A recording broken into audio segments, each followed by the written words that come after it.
유월절이라 하는 무교절이 다가오매 대제사장들과 서기관들이 예수를 무슨 방도로 죽일까 궁리하니 이는 그들이 백성을 두려워함이더라.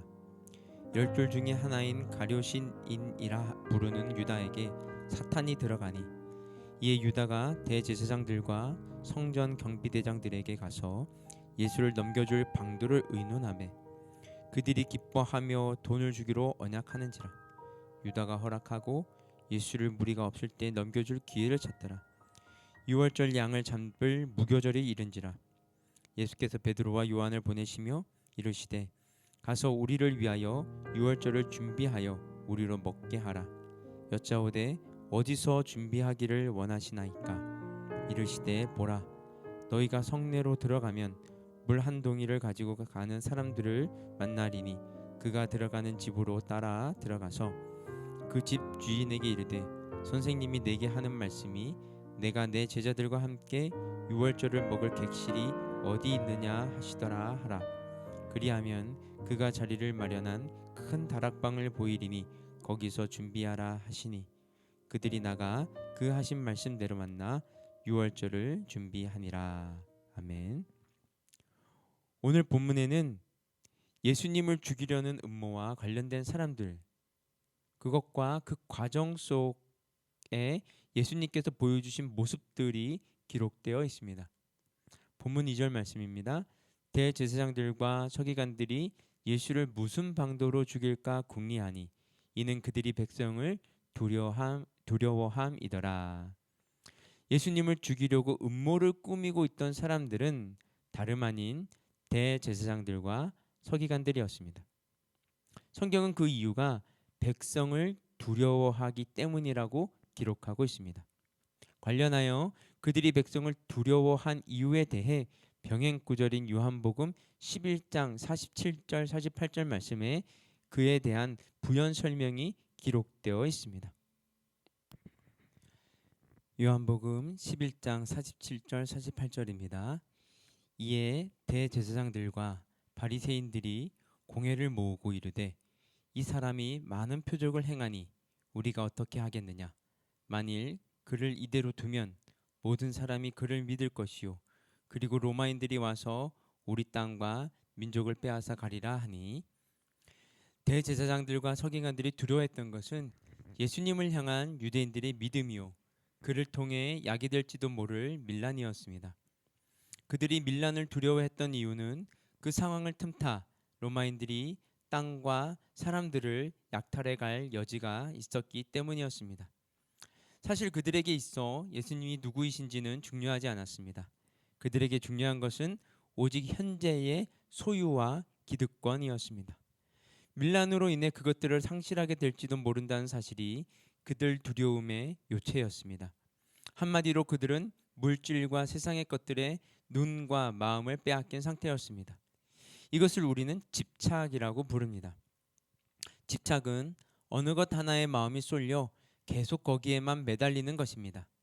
무엇인가에 집착하게 되면 정작 보아야 할 것을 바르게 보지 못하게 되고 들어야 할 것을 제대로 듣지 못하게 되므로 정작 중요한 것을 상실하게 됩니다.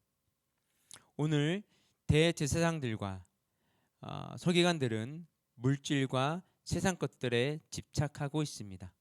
그로 인해 그들은 그리스도이신 예수님을 그리스도로 바라보지 못하고 있었습니다.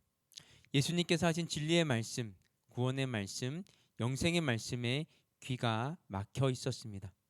결국 그런 그들은 예수님을 십자가에 못 박는 죄악을 저지르게 됩니다. 그 결과 그들은 그 무엇보다 중요한 자신들의 인생과 영혼을 송두리째 상실하게 됩니다. 그리스도인들은 그리스도이신 예수님만을 바라보며 예수님께서 가신 길을 쫓는 사람들입니다. 아울러 그리스도인들은 예수님의 음성에만 반응하며 예수님께서 인도하시는 대로만 발걸음을 내딛는 사람들입니다. 그를 위해 선행되어야 할 것은 예수님께 대한 눈을 가리고 예수님의 음성에 대해 귀를 닫히게 하는 세상에 대한 집착을 버리는 것입니다. 그것은 매일 자신을 점검함으로 가능해집니다. 주님과 주님의 말씀에 눈과 귀를 고정하며 스스로를 성찰해 나갈 때 비로소 가능해집니다.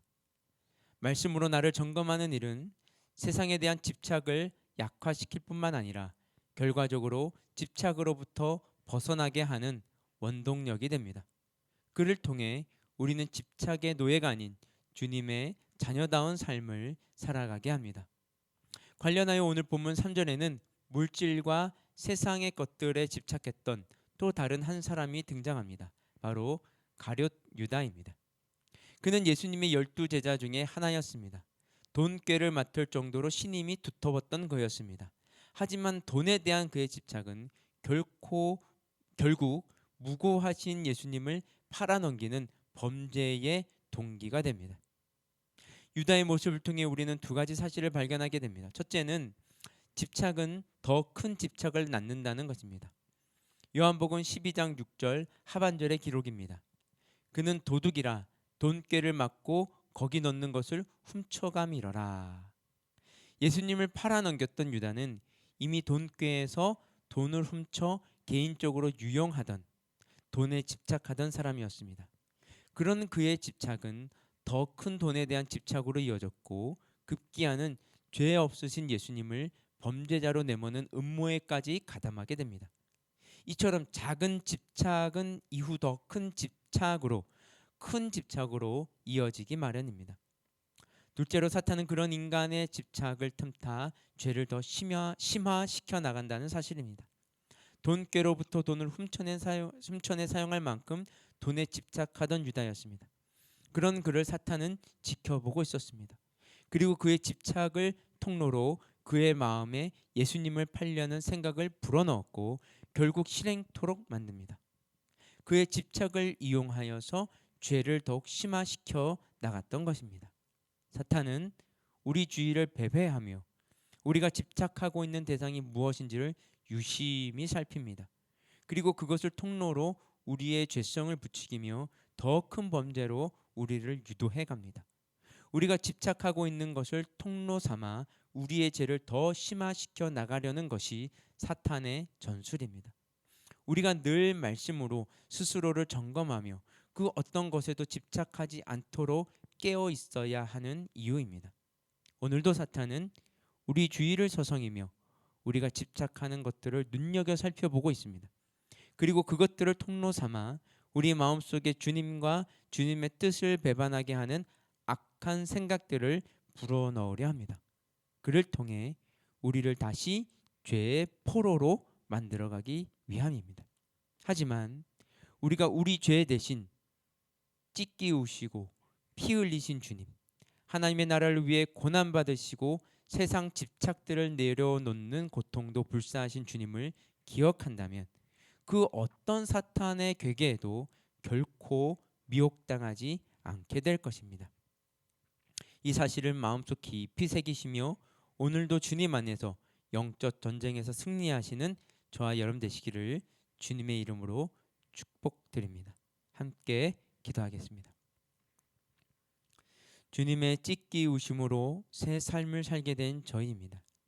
주님의 피 흘리심으로 새 생명을 얻게 된 저희입니다. 오늘도 그 사실과 주님을 기억함으로 세상의 집착들을 떨쳐내며 먼저 주님의 나라와 의를 구하는 주님의 사람들로 살아가게 하여 주시옵소서.